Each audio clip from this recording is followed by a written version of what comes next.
to come down in the second half of the year. But if you look at where I read the SEP headline median, we still expect inflation to be high this year, lower than last year. And then we expect, though, particularly with the effects of the war, but also the data we've seen so far this year, we expect inflation to remain high through the middle of the year, begin to come down, and then come down more sharply next year.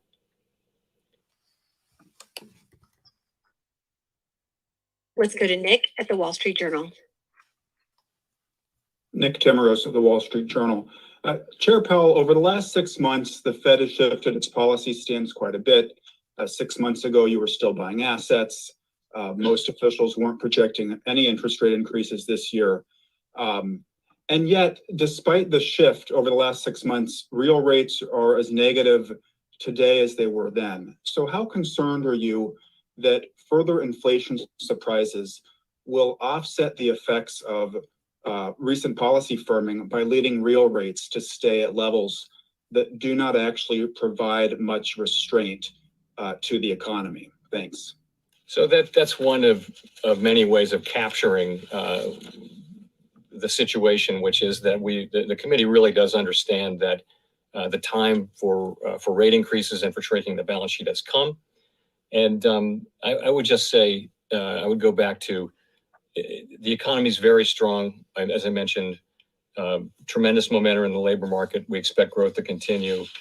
It's clearly time to raise interest rates and begin the balance sheet shrinkage.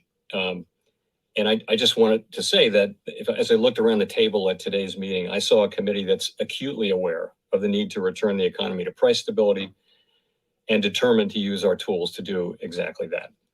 You couched it in terms of real rates. I would say, if you look at the SEP, you've got people getting close to or even above, in many cases, their estimate of the longer run neutral rate. So I understand that doesn't do it for real rates, but if you go out a year or two, many people are in their forecasts are having tight policy from a real interest rate standpoint. So that's something that we're focused on. Of course, it's a highly uncertain environment, and we don't know what's going to happen, but we do know that we're going to deploy our tools to achieve our goals, and that includes the price stability goal. Let's go to Victoria at Politico. Hi, Chair Powell. So looking at the summary of economic projections, you all have inflation coming down over the course of the year to 4.3%. And then you also have rates going up to what appears to still be below roughly what would be estimated to be the neutral rate, although I know that's a little bit uncertain. So I was just wondering, how much of inflation coming down do you see as actually being as a result of the Fed itself raising rates? And then also, if I could just ask, given that Sarah Bloom Raskin withdrew her nomination, what do you expect to do with the regulatory portfolio? Do you expect to assign a governor in charge of that? Okay. So sorry, tell me again your first question. My first question is, how much do you expect inflation to come down as a direct result of the Fed's actions? Okay, so part of inflation coming down at the very beginning is clearly to do with factors other than our policy, and those would include potentially the supply chains getting a little bit better. Certainly, base effects. You're lapping, as you know, when you look at a 12-month trailing window, you're lapping very high inflation in March, April, May, June of last year. So there should be some effects from that in the 12-month picture. Really, what we're looking for, though, is month-by-month inflation coming down, and so it's really it's all the things we've been talking about, that really haven't helped much, including the shift away from goods and back to services, including supply chains getting better, including labor force participation, all those things that have been sticky and not happening. But a big part of it is the base effects I mentioned as well. I think monetary policy starts to bite on inflation and on growth with a lag, of course. And so you would see that more in 23 and 24. But also remember, we started talking about rate increases last year. For some months now, financial conditions have already incorporated a significant number of rate increases. So it doesn't start today. In effect, the moves are already priced into the market for a few months now. So so the clock is running on that, and I think some of that will be seen in the second half of the year as well. And on the regulatory portfolio, I would just say this, we have an obligation to carry out under the law in supervision and regulation, and we're doing that. That's what we're doing. The committee is not active, so what's happening is things are coming to the full board, and we're voting on them. We're getting our business done. We got the stress tests done. We've looked at a number of proposals for mergers and things like that. So we're working ahead. Of course, we don't have a vice chair for supervision, as you mentioned, but we're making do with the situation we have, and a good number of things have come straight to the board for approval. Let's go to Neil Irwin at Axios.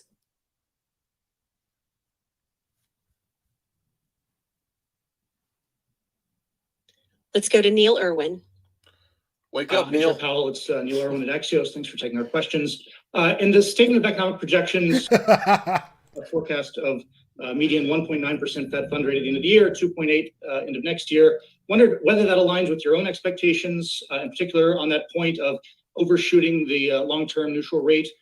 And also, if you can tell us anything about how that might be paced, front-loaded, back-loaded, how high is the bar for doing 50 at one meeting? So I don't, Neil, I've never talked about my own SCP projection. It's in there, but I think Fed chairs have generally not done that because we just haven't done it. It's because we have to put together the consensus on the committee and present that consensus. So I wouldn't talk about my individual one.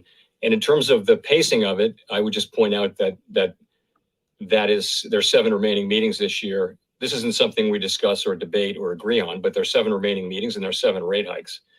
I would add there's also the shrinkage of the balance sheet, which people do the math different ways, but that might be the equivalent of another rate increase just from the runoff of the balance sheet. So I don't know. We haven't made any decisions on front end loading or going steadily through the year. And as I mentioned, if you look at the SEP, a good number of participants do see more than 7 rate increases this year. And I can't give you, I'm not going to try to give you a really specific test for what it would take to do that. But I will say this, though, we'll be looking at the data as they come in. We'll be looking to see whether the data show expected improvement on inflation. We'll be looking at the inflation outlook and making a judgment. And we'll be going, each meeting is a live meeting. And if we conclude that it would be appropriate to raise interest rates more quickly, then we'll do so.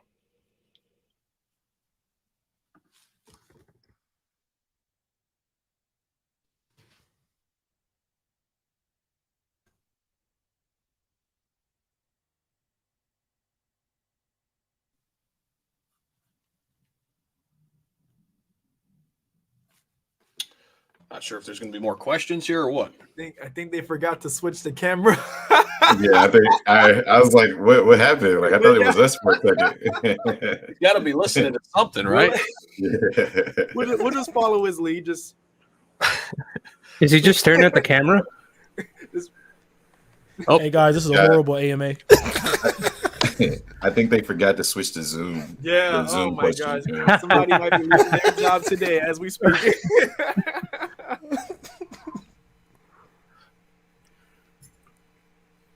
Somebody's got to be asking something, right? Yeah.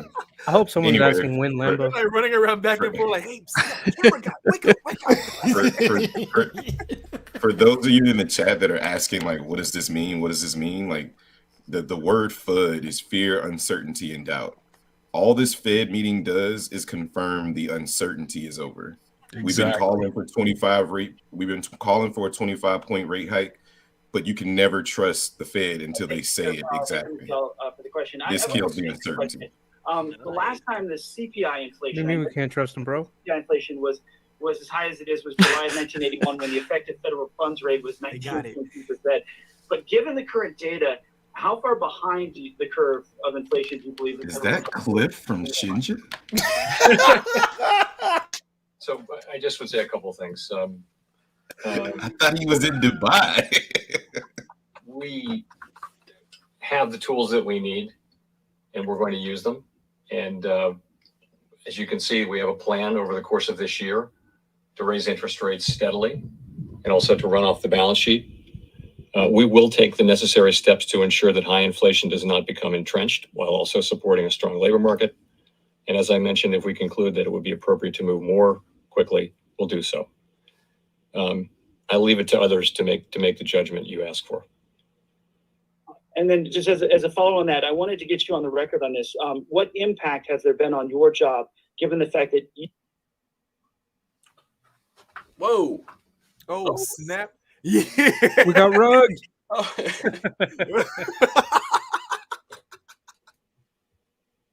I think they did the same thing. We can't hear the question again. There they go. They're like, just Somebody stand there is and look definitely pretty. getting fired. Somebody is definitely getting fired. I'm telling you, man. Nah, let's be real, bro. They're probably getting a raise. Has there been any impact on your Right. job? They're adding Hey, we entertainment. can't get mad at AMAs no more. They're doing this in the government, so we can't even be mad. Oh, technology. Okay, let's go to Colby Smith at the FT. Thank you, Michelle. Chair Powell, how concerned is the committee about the notable pickup in services inflation, which is perhaps less likely to self-correct? And to what extent does it alter both the committee's confidence that long-term inflation expectations will not de-anchor in the coming months, as well as the balance of risk that the Fed may need to raise interest rates further above neutral than indicated in the dot plot? Thank you. Thank you. So, of course, that's something we're watching report by report, and we noticed it in the last meeting, and it's part of the overall picture. We have expected services inflation to move back up to where it was, and that's part of what's happening. Is in the case of some services, prices are still getting back up to where they were before the crisis. In other cases, it's pretty clear that inflation has spread more broadly across services, and yes, that is concerning. In the meanwhile, we see some progress on the good side, but really in this latest report, it was confined to vehicles, which is admittedly a large category. So, as I mentioned, the committee acutely feels its obligation to move to make sure that we restore price stability, and is determined to use its tools to do so. Thank you. Let's go to Steve Leisman at CNBC. Thank you, Mr. Chairman. I wonder if you could help me understand the kind of logic, if there is one, inside the SCP here. As I look at the median forecast, for example, for unemployment, it runs for the 3-year window below the long run rate. I look at inflation being above over the 3-year window, the long run, or call it the neutral rate, so the economy still runs hot. And that is all true in a Oh, Glenn. 2 years, the funds rate above the long run rate. I guess my question is this: are you not give a forecast here that essentially suggests you will be continuing to run further behind the curve and never really get in front of inflation because the economy will continue to run hot? And kind of on a related issue, you said earlier, inflation will take longer to return to price stability than we had originally expected. Isn't that a choice you're making? And if so, why are you making that choice to let inflation run above price stability longer than you'd like? Right. So if you look, first of all, you're looking at medians, but understand that it's not something we voted on. It's not a plan.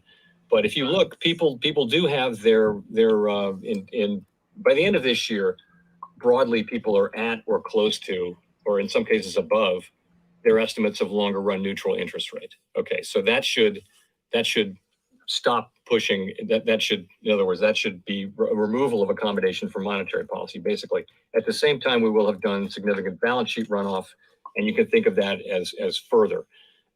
In the next year, and just looking at the median, you're now above the what people estimate to be the longer run median. So and also in many people's forecasts, that actually amounts to tight policy in real rates as well. So why does unemployment remain at 3.5%? A couple points. One is the connection between in the economy we had before the pandemic, the connection between inflation and the level of the unemployment rate was not very tight. But this is clearly what this is an expectation that really it amounts to that the idea that wage increases, which are now running above the level that would be consistent over the long run with 2% inflation, will move back down to levels which are still very attractive, full economy full employment kind of wages, but not to a point where they're pushing up inflation anymore. And as I mentioned, there are a lot of factors causing inflation to come down. And you know, the reality is there are many moving pieces, and we don't know what will actually happen. But no matter what happens, this is a committee that is determined to use its tools to make sure that higher inflation does not become entrenched. And so we are determined on that front, and we'll deal with what comes. This is a modal or most likely expectation, but we'll deal with what comes, whether it's better or worse.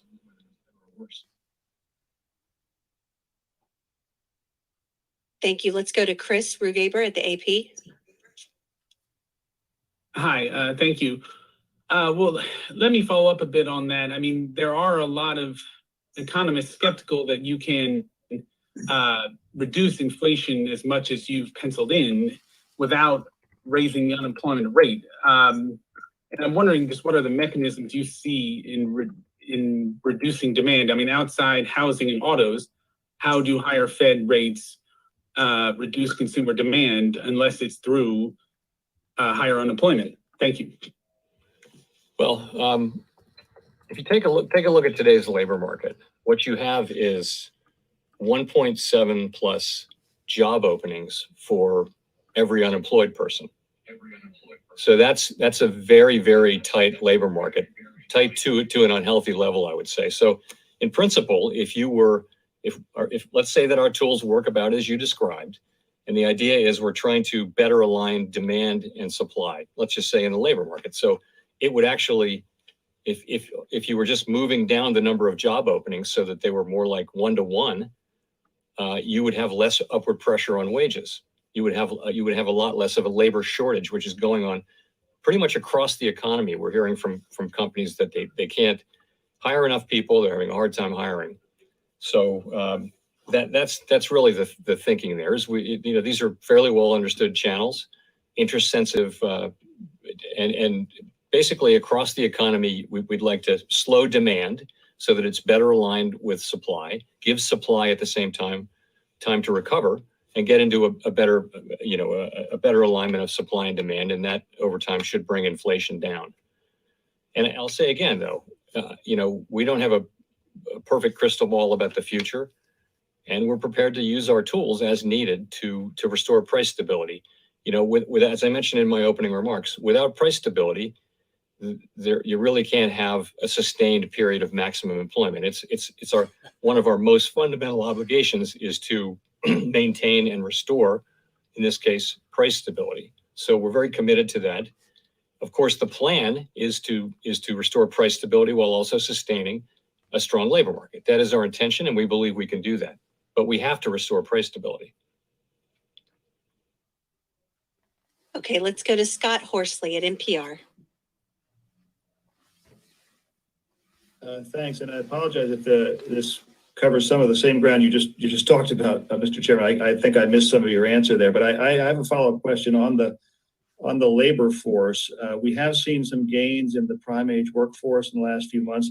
I wonder what you anticipate when it comes to some of the older workers as the health outlook has changed. Are we going to see more recent retirees following Tom Brady back in the workforce? And what would that mean for wages and inflation? It's hard to say.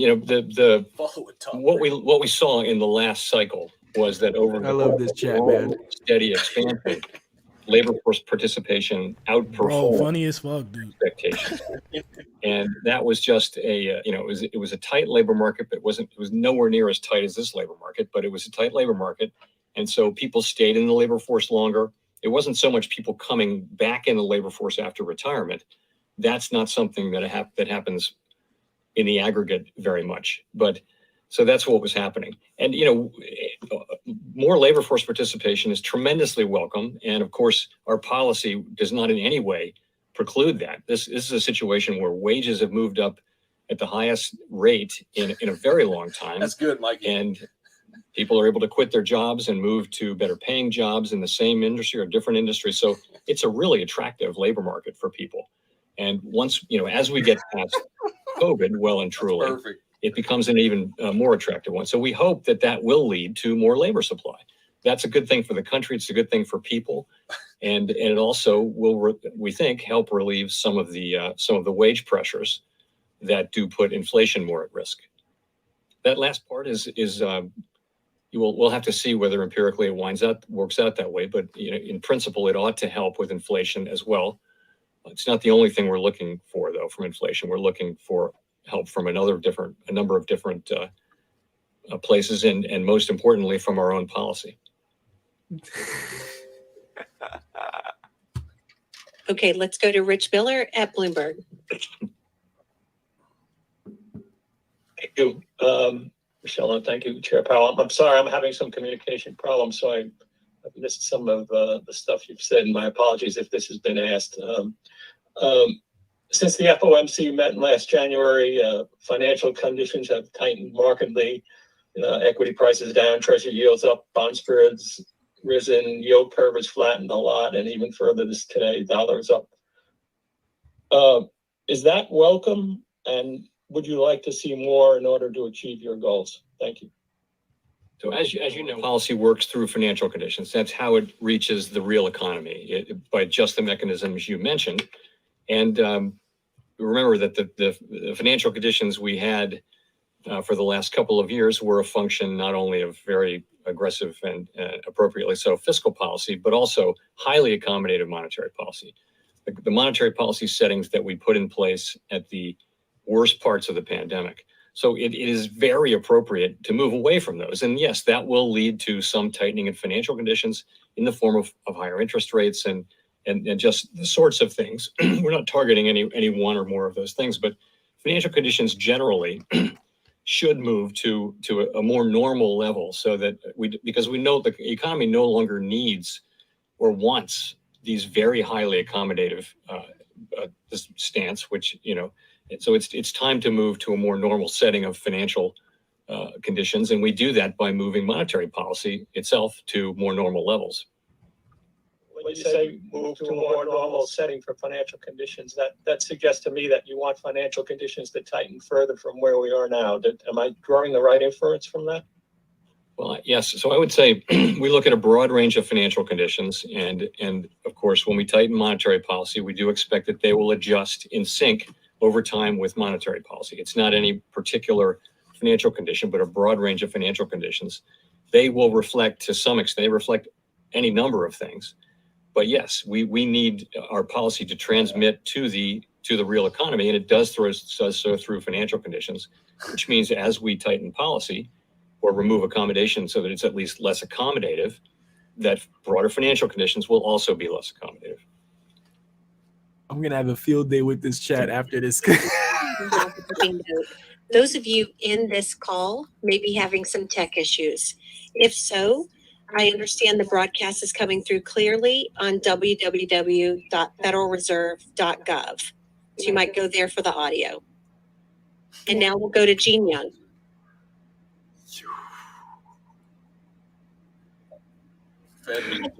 You better put that down, Zach. Somebody about to go buy that right now.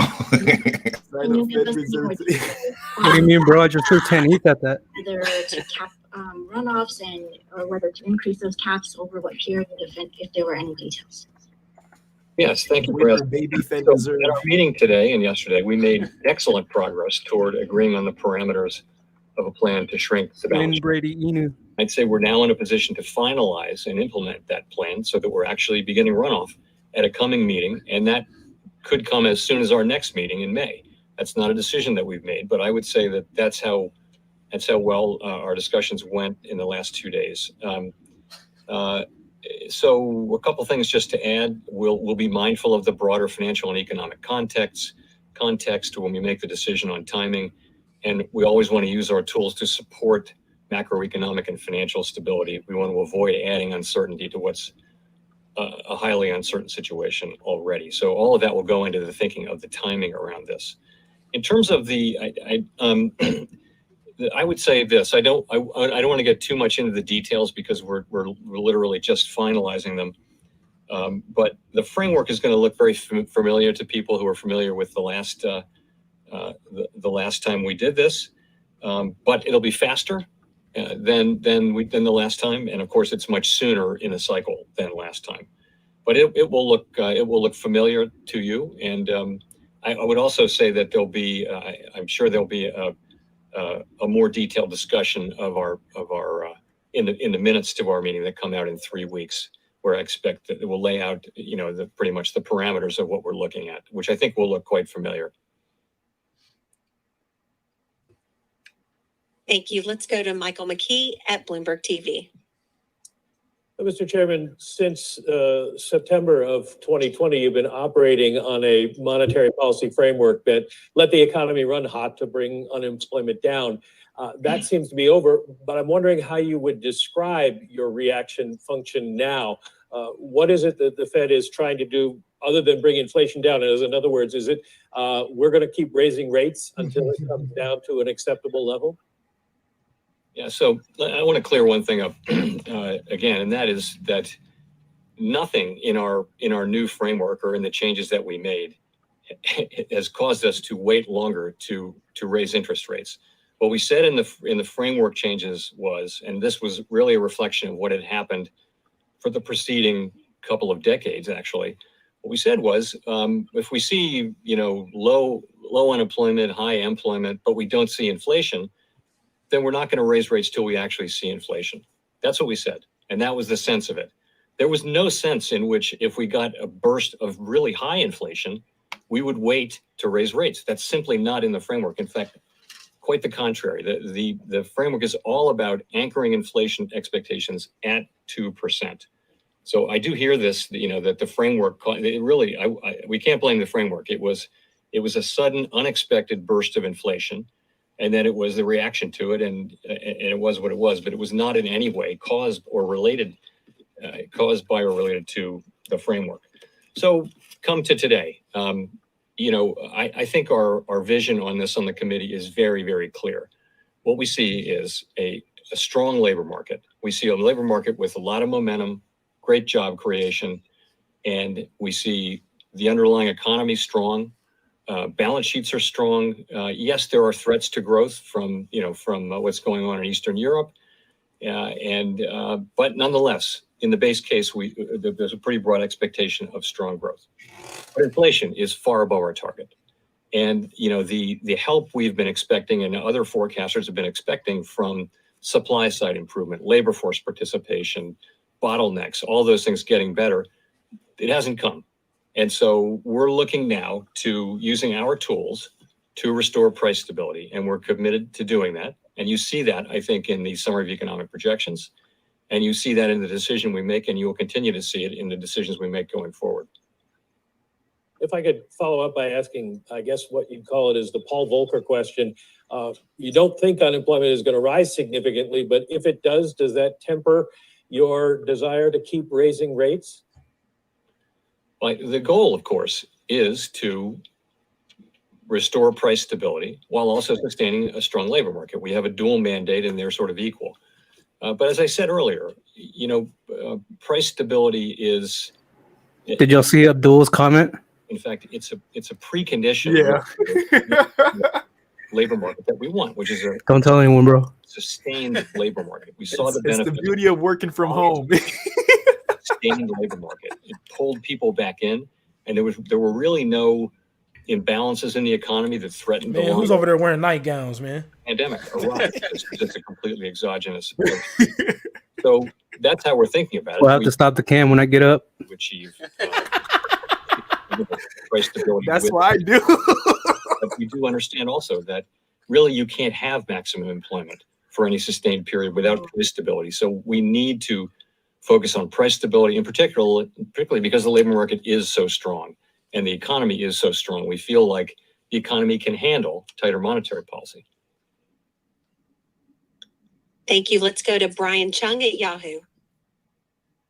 Chair Powell, hopefully no tech issues here on this front. Wanted to ask just kind of the broad question about how you are communicating what the Fed's doing here today to the average American who might not be reading the dot plots or understanding what the SCP is. How is the 25 basis point hike today and then the signaling on future Fed policy going to address the inflation that they're feeling at the stores on a daily basis? Sure. So I guess I'd start by just assuring everyone that we're fully committed to bringing inflation back down and also sustaining the economic expansion.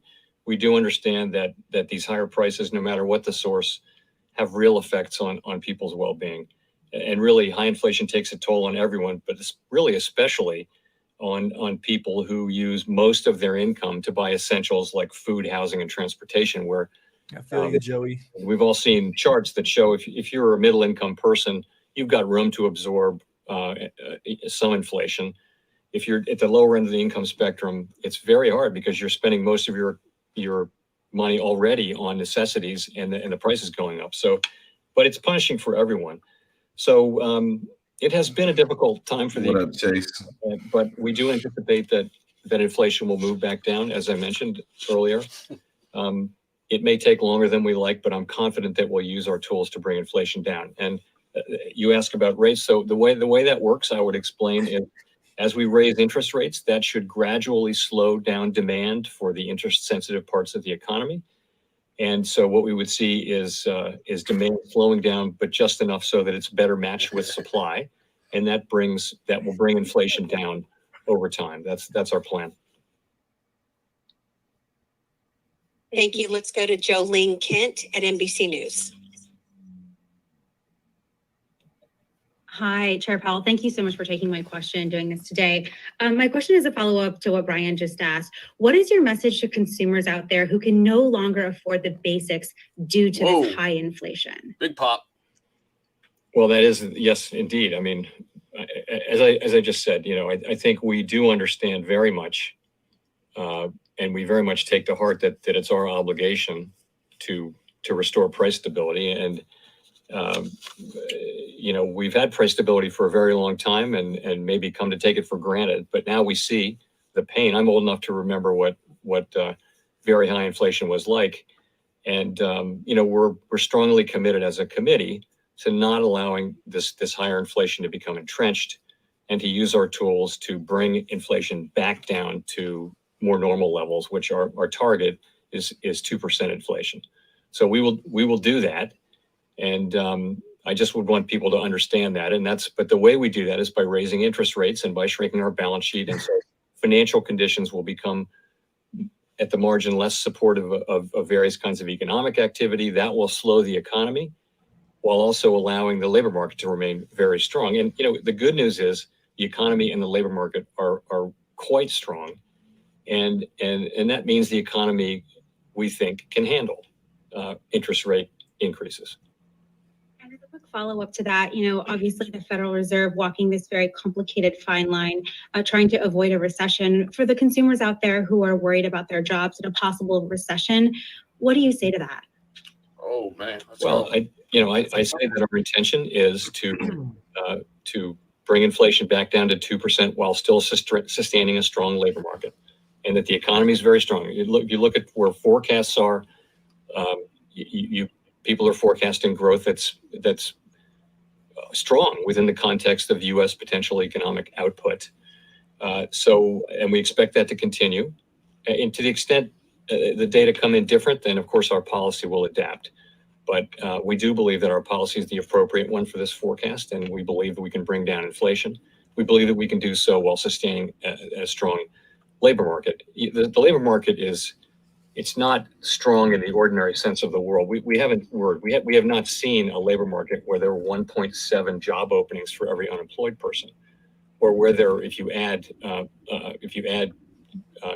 job openings to those who are employed, that's actually substantially a larger number than the size of the workforce, than the number of people who actually count themselves as in the workforce. So this is a situation where demand is higher than supply, and when that happens, prices go up. So we need to use our tools to move supply and demand back. And Sorry, I had to get up. We need to do this alone. There will be other factors helping that happen. You got to put some pants on, man. You ain't slick. Thank you. Thank you. Let's go to Simon at The Economist. Thank you, Michelle. Thank you, Chair Powell. Sorry to take you away from inflation for 1 minute. May I ask about the sanctions on Russia and specifically the freezing of the central bank assets? Of course, that raises a similar risk for other sovereigns around the world and their biggest companies potentially. Any concern about in the long term how this might affect the dollar's status as the preeminent global reserve currency? And in the past couple of weeks, have you had to deliver any kinds of reassurance to other central bankers around the world? Well, so of course, central bankers around the world are generally very in favor of all of these sanctions. But let me say this: sanctions are really the business of the elected government, and that's true everywhere. So the administration, the Treasury Department in particular, and other agencies, they create these sanctions. We're there to provide technical expertise, but they're not. It's not our decisions, so I'm reluctant to comment on sanctions really much because again they're not for us. We have a very specific mandate, and these are really the province of elected governments, as I mentioned. So I'd have to leave it at that. Sorry. Thank you. Let's go to Nancy Marshall-Genzer at Marketplace. Hi, Chair Powell. Thanks for taking the question. You've been talking a lot about rising wages, which on the one hand is a great thing, but are we possibly seeing the beginning of a wage price spiral? So the way I would say it is this: we first of all, I would agree with the premise that wages moving up is a great thing. You know, that's how the standard of living rises over time, and generally it's driven over long periods by rising productivity. But what we have now, if you look at these the wage increases that we have, we look at we're blessed with a range of measures of wages that all measure different things. But right now, they're all showing the same thing, which is that the increases, not the levels, but the increases are running at levels that are well above what would be consistent with 2% inflation, our goal, over time. And that may be, we don't know how persistent that phenomenon will be. It's very hard to say. And that's really, I think, the sense of your question about a wage price spiral is that something that's going to start happening and become entrenched in the system? We don't see that. You can see, for example, in some sectors that got very high wage increases early on, those wage increases look like they may have slowed down to a normal level. But it comes back to, you know, what I'm saying here, which is there's a misalignment of demand and supply, particularly in the labor market, and that is leading to wages moving up at ways that are not consistent with 2% inflation over time. And so we need to use our tools to guide inflation back down to 2%. And that would be in the context of an extraordinarily strong labor market. We think this labor market can handle, as I mentioned, tighter monetary policy, and the overall economy can as well. But yes, wages are moving up faster than is consistent with 2% inflation. But it's good to see them moving up, but it wouldn't be sustainable over too long of a period to see them moving up that much higher. And that's because of this misalignment between supply and demand. We expect to get more labor supply. We did last time. We got more than we expected during the last cycle. This time we've gotten much less than expected. So it's not easy to predict these things. But we do expect that we'll get people coming back in the labor market, particularly as COVID becomes less and less of a factor in many people's lives. Join us, Bleaves. Join the gang. So get in here, Bleaves. Bleaves, that link is in our group chat, man.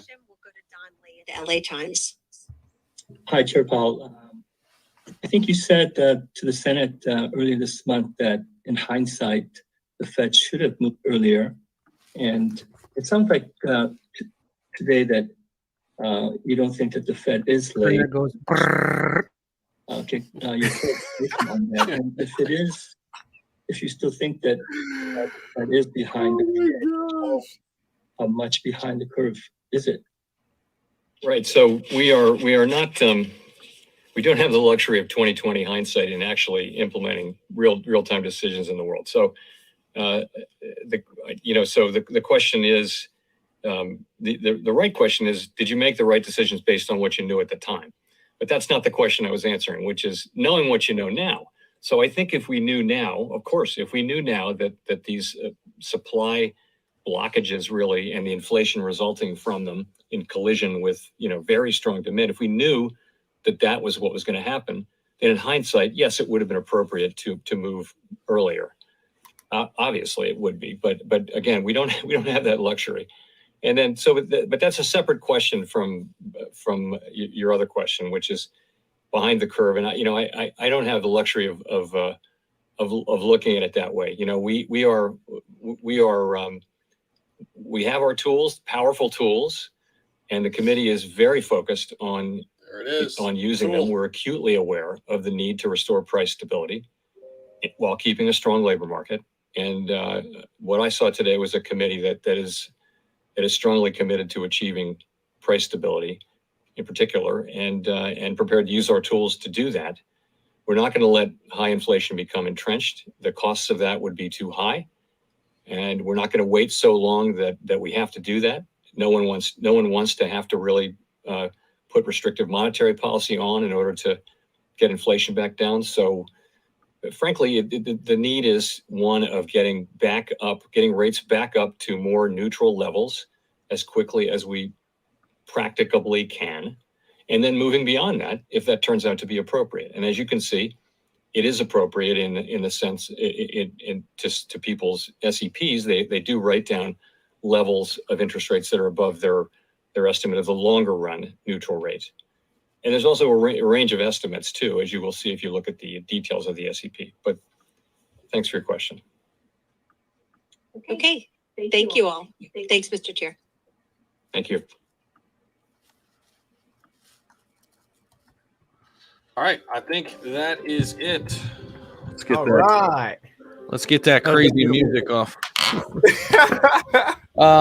So Liddy, I see you in the backstage. I think you just have to add your device, either camera or sound, and then I can add you back in, bro.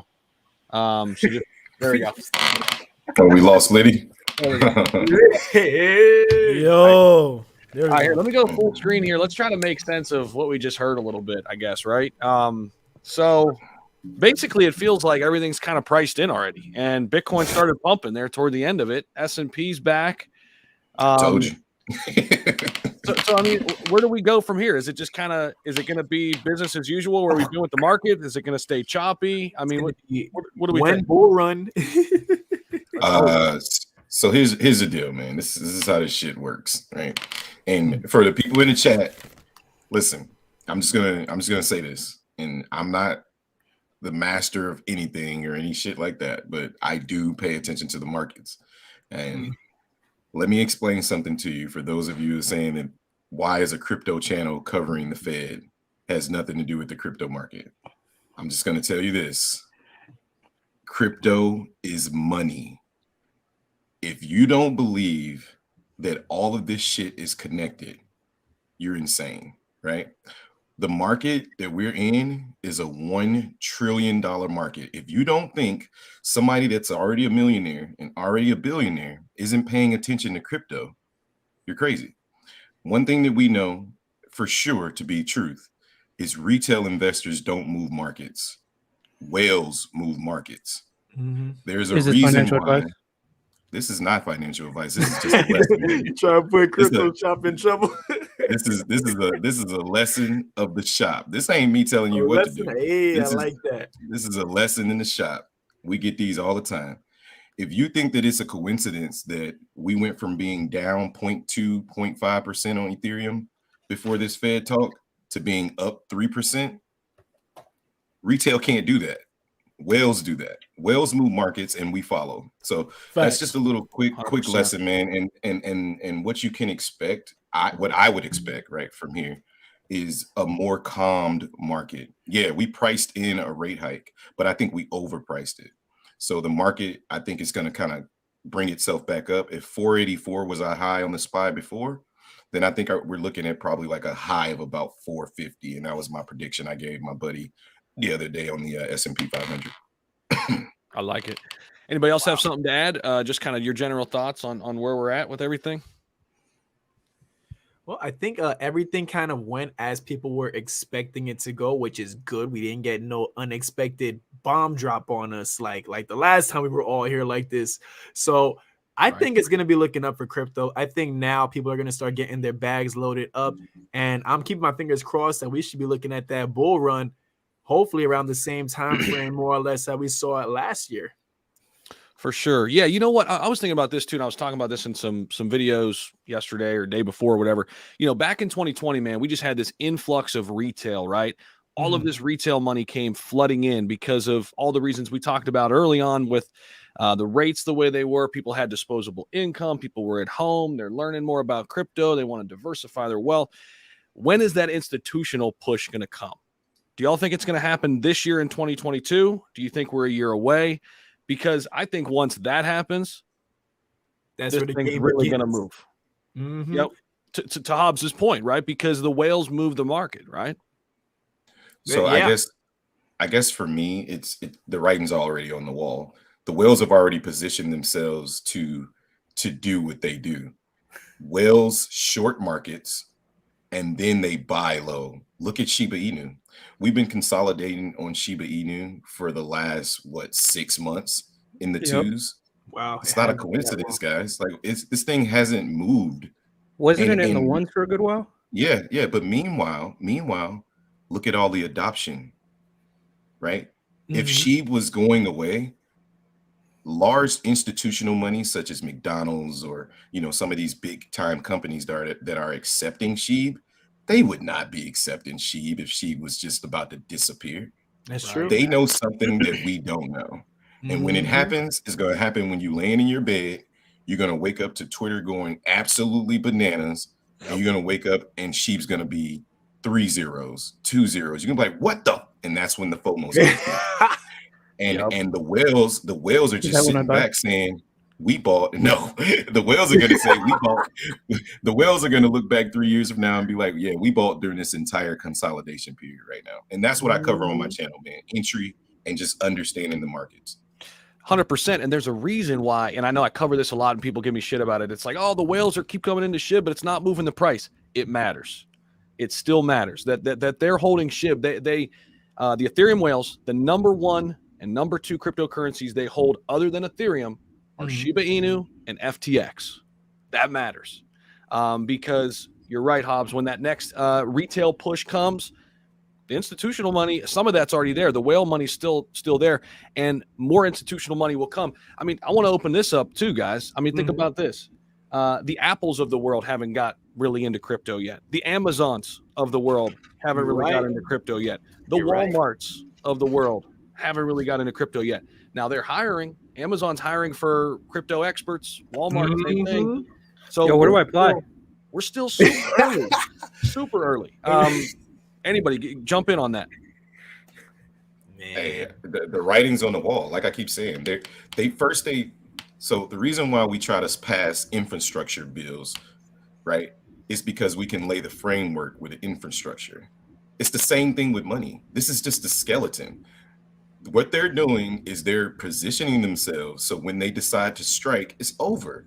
So like, listen, you don't sit here and adopt massive usage. You don't go all in, right? If you're a whale, you don't put all your cards on the table first. You hold the floor. Slowly but surely. Look at just a crypto example, right? Think about the person that holds 109, 110 wallets in the Terra, right? What does that mean? He's holding the floor, right? If these people are getting in on Shiba at these price levels, they're holding the floor. Why do you think Shiba's consolidating at 402, but it's not dropping below 402? New retail money's not coming in. It's the not whales coming holding. in. Yeah, it's the whales holding the floor. Yep. So the way that the whales are going to position themselves, they're going to hold the floor and they're just going to wait. When the pump starts, that's when they make their money. I think the whales as a whole, they're waiting for Bitcoin to do that huge move. I think once Bitcoin does that huge move and Ethereum follows it, that's when all the whales of the other altcoins are going to go ham, bro. That's what I believe. Listen. That sheep Listen. pump, the unemployment helped a lot on that too. Yep. Well, also remember, like, if you're an investor, right? If you guys follow Meet Kevin, and I know Zach, you probably follow him. Oh yeah. But Meet Kevin's portfolios is upwards to $56 million, right? Think about what he did. When this market started to get volatile and it started to drop, he saw the writing on the wall, right? Sold it all. He saw the writing on the wall and he sold his whole bag, right? Not because he doesn't want to invest anymore, because he's a whale and he's smart. Yep. He waited for the dip and then he's going to slowly start to reinvest his money. So when the whale saw the writing on the wall that Bitcoin had hit 75,000 and Tesla had hit $1,200 a share, guess what whales were doing at $1,200 a share? They weren't trying to buy Tesla. They were trying to sell that shit off because they want to buy it again at the levels that it was at yesterday. Rinse and at the repeat. 740, Rinse at and the repeat. 720 level. And people got to understand that. I don't really think we have too many voices out there that are putting that out there. But real quick, before I go, because I'm going to get off of here, I got a live at 1 o'clock. Before I go, I just got a message and a phone call. If you guys aren't following me on Twitter, if you're not following me at the Crypto Shop, please check me out on the channel. I just got a confirmation that I'm going to be doing my first AMA tomorrow. Let's go. Yeah, let's go, Crypto Shop. Yeah. Let's go. You know, I'm excited. You know what I mean? Yeah, that's my old channel, bro. Don't click on that. That's like my first channel. I'm so new to Twitter, bro, that I didn't even know, like, when I got a new phone, I didn't know how to find my old channel. So I just created a new one. but I got the CVT team coming tomorrow. Oh, okay. We haven't confirmed the time. I'm trying to get them to confirm from 1 to 3 p.m. I've been reaching out to these guys because, like I said, before I knew who Vern was. Like, I was in when I read about CVT. Speaking of them, there you go. Yes, man, Vern. Yeah, what up, Vern? Like I said, we trying to confirm 1 o'clock PST.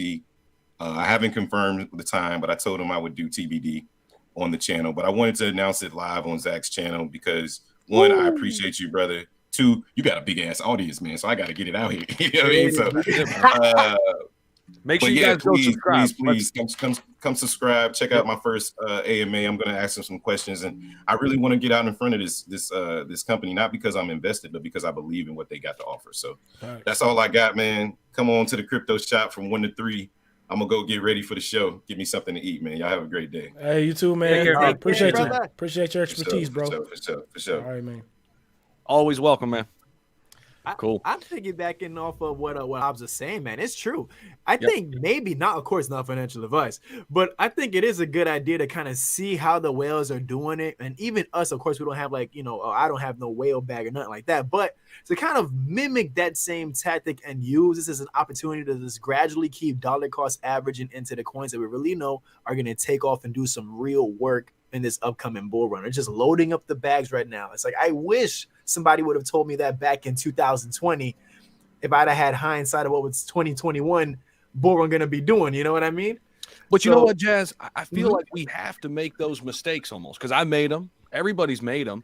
I think once you make those mistakes, then it's like, oh, okay, I understand how this is played now. You got to get right. You got to get You right. have to. You have to. And then you see it from that side, and you're like, okay, so you can't just chase the green candlestick all the time. And I think the longer you're in it, the more you kind of know the market, and you know just inherently this is a good time to buy, or this time absolutely right. But I think we've all been there, man. And I think there was an influx of new investors, really including myself in early 2020. I was really new to crypto. I think a lot of people were. I had dabbled in Bitcoin in 2017, but not really. But so I was new and I didn't know what I was doing. But through those several months in 2020, I learned real quick because I got wrecked. Right. Man, trial and error, man. It happens to all of us. And that's a part of the process. That's a part of the process. I know a lot of people sometimes, they'll be like, man, I got into this coin, man, and it went down. Why did it go down? And sometimes we just got to cut our losses and just move onwards to the next big thing coming. Because it's crypto, it's ever evolving. There's still barely any money invested into crypto altogether in comparison to the large scale of things. So This Yeah, is what the are we at, best country 1.8? doing that trial and error. Bro, 5% of the humans on Earth. 5%, 5%, bro. I think If it's that. less than that. If 'Cause they go off the 5%. wallet. I think it's less. Yeah. I think it's like 3% now. Like, After the bro. money that we lost. Some people have a ton of wallets, man. Just imagine when it doubles from 3 just to 6. I mean, I know personally I have like 6 There you wallets. go. That's gonna Exactly. be. What would the main floor for market caps be for like just regular tokens? You know, would it be like 100 millions, or will it be like a couple billion as the average price? I mean, for projects? here's another way to look at this, guys. This is how early we are in crypto. Okay, Apple, one company, is bigger than the entire crypto market cap. Whoa, that's a mic Think drop. about that. That's some. I didn't even know that. That's a mic drop. Holy That's how crap. early we are. Apple, one company. Now, granted, it's the biggest company, by market cap, but it's bigger than the entire crypto market. Wow. Once stock investors realize that they can make more money in a faster time pace, they're gone out of there, bro. Like, I'm just going to be honest. Once they understand the crypto game, they're out of there. Crypto is very equivalent to life principles too. I don't know if people understand this. Talk to him, lady. Get into it. Let me put them on game, man. Let me put them on Get game. him, man. Get him. Listen, in life, we can't always be successful. We can't always increase our values. We can't always get the good luck. We can't always win every single gamble that we take. We can't always win when we want that car right away. We can't always win when we want that house right away. Life does not work like that.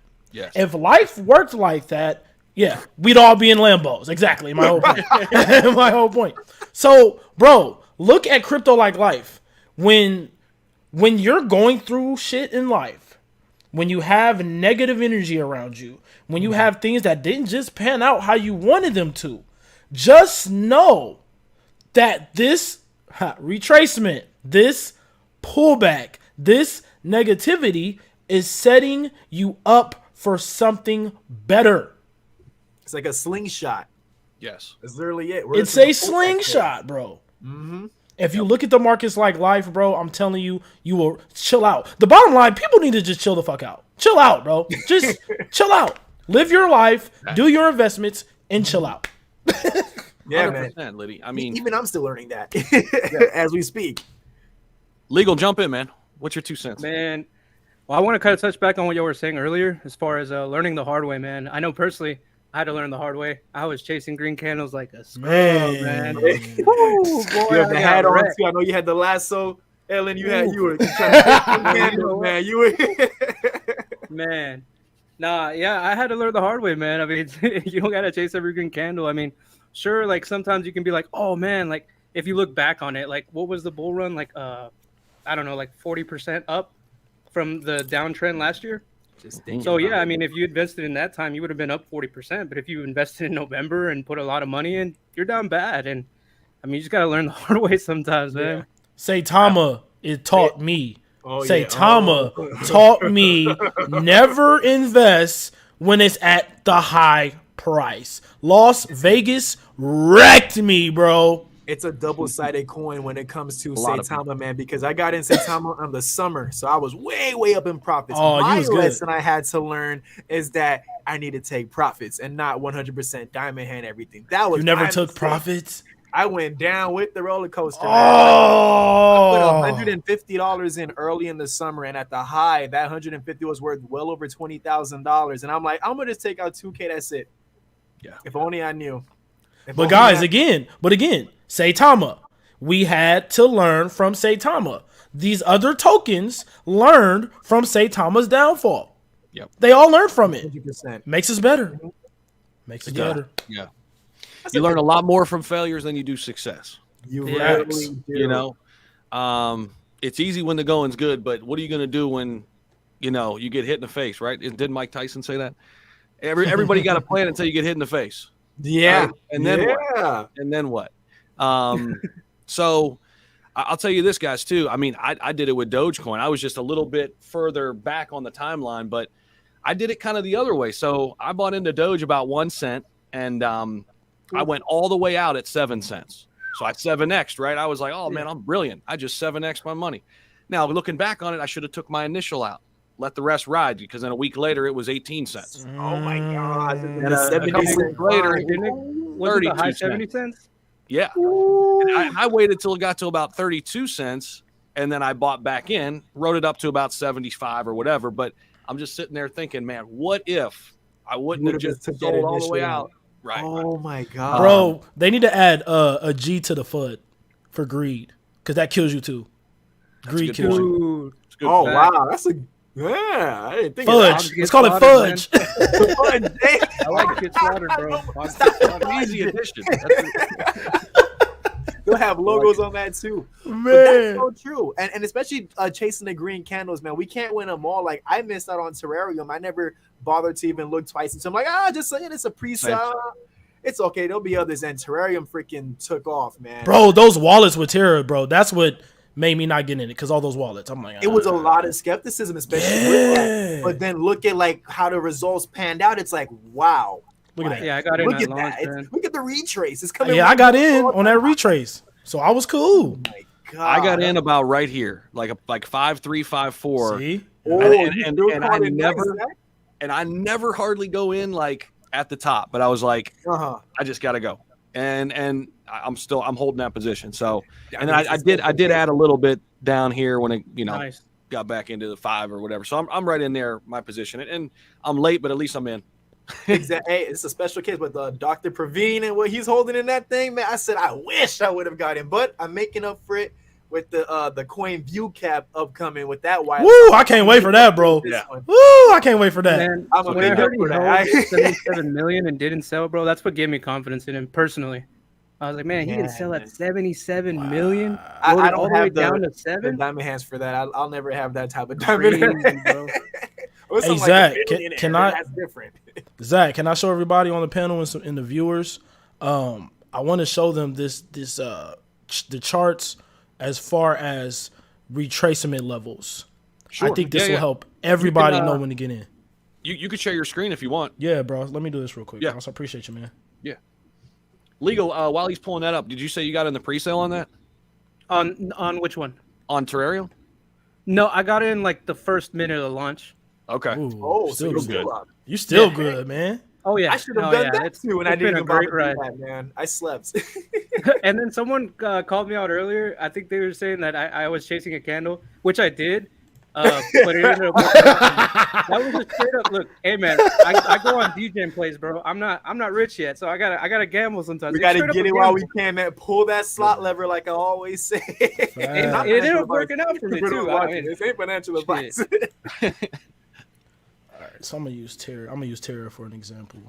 But look at I don't. Terra's Yeah, launch. it's not financial advice, man. Never, Like I'm All just the showing what I'm, pre-sellers that saw my journey. that. That's it, man. Yeah, that's all we're doing too. I mean, because we're gonna get wrecked, we're gonna win some, we're gonna lose some. Exactly. That's it. And this new growing trend of people on Twitter trying to blame YouTubers for their losses. Like, man, we investors just like everybody else out there. We just have a camera and a Facts. microphone That's it. documenting the journey. Facts. They're just deflecting accountability, Even man. worse. Facts. People lose money all the time. They just not on YouTube showing it to everybody. Showing But it. us, man, I mean, it's the spotlight. Yep. Yeah, Rico Jones, pull that slot lever, baby. Until we get up there, we got to do what we can, man. Hope you you just never pray, see my bro. favor. I love it. Hey, no, All right, guys, TA does help though. It does. Can you see this, guys? Yep. Whoa. Yep. Yeah, look at it. This Bitcoin. This thing been, man, that's crazy how this Put looks. us on game, Liddy. Put us on game. All right, let me show you something real quick. All right, so let's just say Bitcoin, it started here, right? Let's say this is the launch. We're just using this as an example. All right, so let's say this is launch. I'm going to pull out, it's called Fibonacci retracement. Mm-hmm. All right, let me see where this is. Fibonacci was a genius. There you go. Man, all right, so look. I'm going to point it here. It say it started here, right? And we're going to move it all the way up to the highs, the all-time high. So like right there. Can you guys see this pretty good, man? Can you see this? Mm-hmm. Yep. Yeah. Mm-hmm. All right, so price usually drops. And I wish, can I put, hold on, let me put these on. Oh, it's already there. It's there. It's there. Okay, here's the percentages on the side right here, bro. All right, so price usually drops between 50% and usually 786. This is the 775, so we're going to use this for right now. It drops anywhere from 50% to 786. I like for price to drop in this area. I call this the clearance rack area because price usually drops this low to get in. If you look at Bitcoin, it dropped right in between this area numerous times. Looks what happened every time it touched it. Bounced off. Blast off. Look, comes here, blast off. Comes here again, blast off. So this actually is the template for every crypto coin. So keep this in mind. When something launches and it goes up like this, right? Wait for it to retrace in this area. Wait for it to retrace in this area. 50% to 75, 78%. Once you see that, you want to wait for a W formation. And this is just pretty much, look at this. This is a low. This is a higher low. That's a W. It goes up. It retraces to the neckline of this W.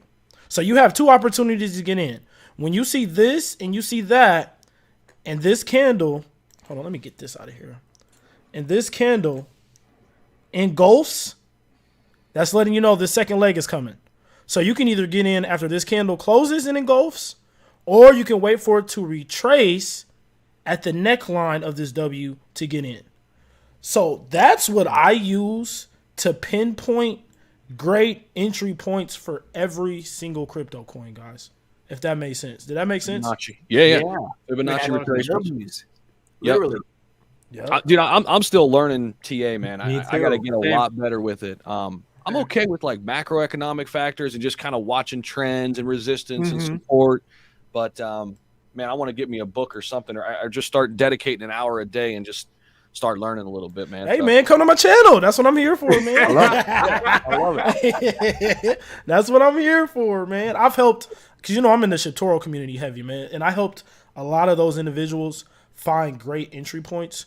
And, I mean, it's just helped a lot of people. Because a lot of people, when they get into projects, they hate to see this. They hate for their money to be drawn down first. They hate for that. They hate that part. So the easiest way to do it, don't get in right at launch unless you're in the pre-sale. If you're in a pre-sale, you're good. But if you're not in a pre-sale, don't get in right at launch because you never know when that price is going to retrace. Oh, yeah. I learned that the hard way, too. Yeah, so true, too, man. Oh, go ahead. Yeah, that was it, man. I just wanted to give you guys a little tidbit of how to find those retracements, man, to get into projects, bro. That's what's You mind up, if I man. ask how you go about choosing proper placement?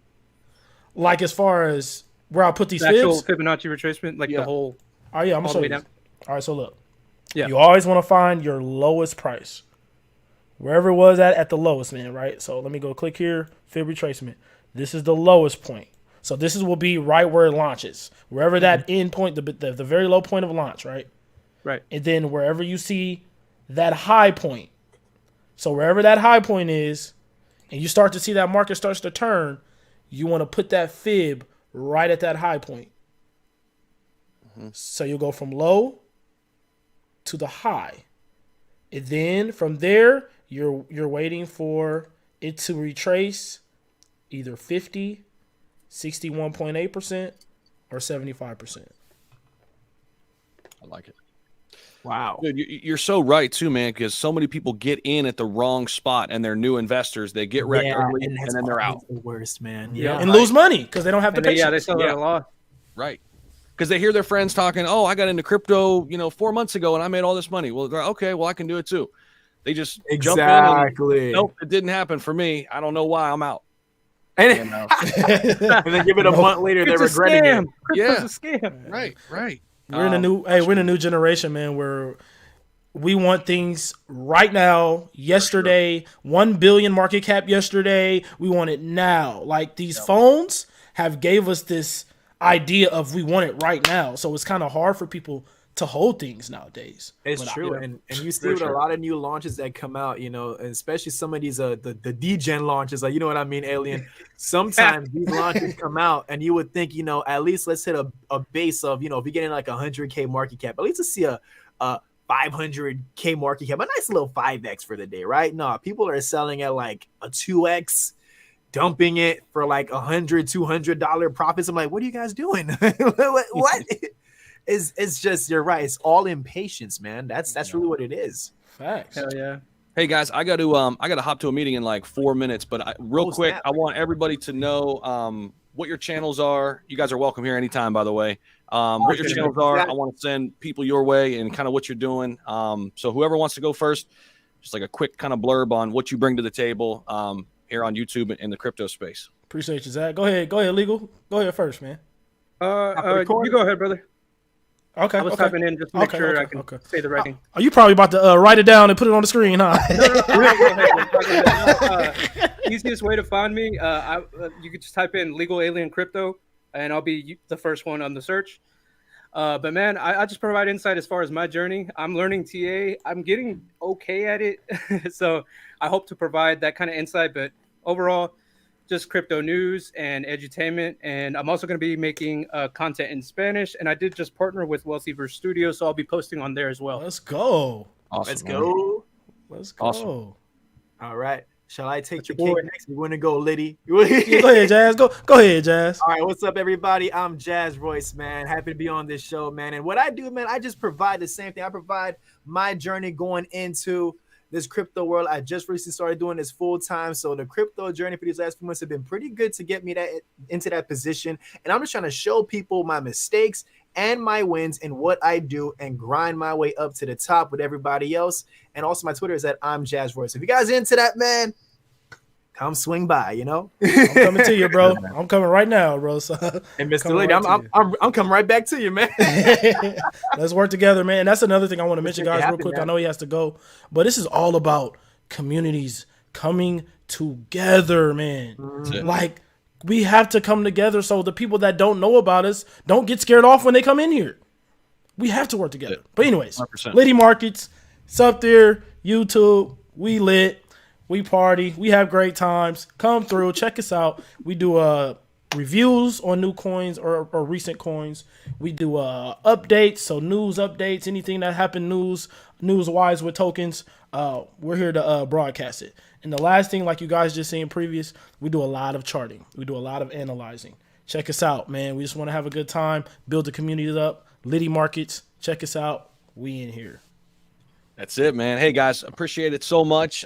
People in the chat saying they got a lot from this, too. So that's what it's all about. We're here to provide information, edutainment, entertainment, all of the sorts, show you our journey in this crypto space, and we're learning with you. So we're all along this journey together. And, guys, appreciate it again. See y'all very soon. Man. Appreciate you, Zach. Appreciate you, Zach. See you, Legal. See you, Jazz. Take it easy, y'all. Guys, take care, man. Hey. Take care, everybody. We out.